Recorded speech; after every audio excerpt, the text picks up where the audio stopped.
Well, here's a question. Did the Detroit Police Department rely on unreliable jailhouse informants to put innocent men behind bars? That is what a former detective is saying. The detective first broke her silence to 7 investigator Ross Jones in 2021, talking about convictions from the 1990s. Well, now she is making stunning claims under oath.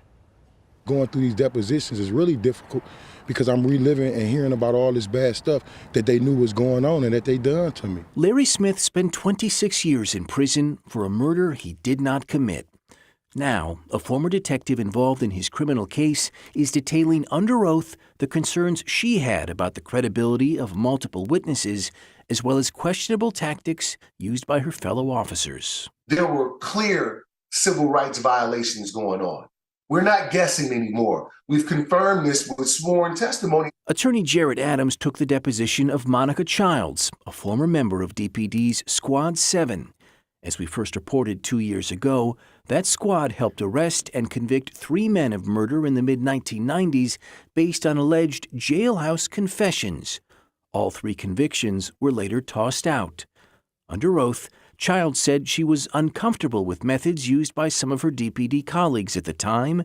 In a deposition taken last month, Childs says the squad relied, at least in part, on supposed jailhouse confessions to help score murder convictions. She said that regularly, other inmates were brought up to the 9th floor of DPD's old headquarters and would later testify that they heard suspects like Larry Smith confess to murder. Decades later, that testimony was deemed unreliable. There was a use to obtain fraudulent, false statements in order to secure convictions, and it was going on for years on the 9th floor. Childs testified that in exchange for their statements to police, those inmates were given extraordinary privileges in lockup.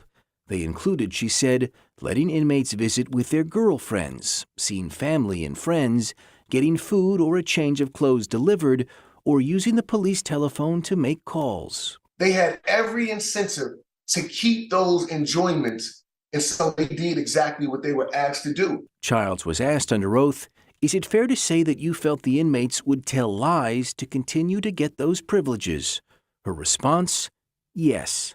Even though Childs found the inmates' stories to be not credible, she says her colleagues in Squad 7 relied on them heavily, even having those informants testify in court.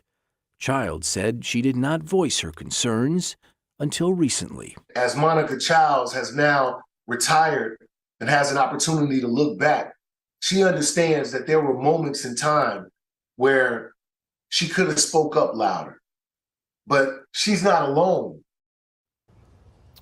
Several years ago, Monica Childs filed a whistleblower suit against DPD, claiming that in a separate murder case, her boss illegally obtained a confession and then told Childs to lie about it. The case settled for an undisclosed sum. The city of Detroit declined to comment on Childs' testimony because it is part of active litigation. Ross, did she tell you why she had such a change of heart and had to come forward? Because, I mean, cases like this cost the city a lot of money. It depends on who you talk to, and you're right about that. These cost millions of dollars. Some people believe that she just had a guilty conscience. Others believe that maybe she went along with this back then because it worked, and only now, because these men were released, she's changing her story a bit. Well, I'm sure a lot more to come on this, right? No doubt. More cases. Thank you so much, Ross, for your good work, as always.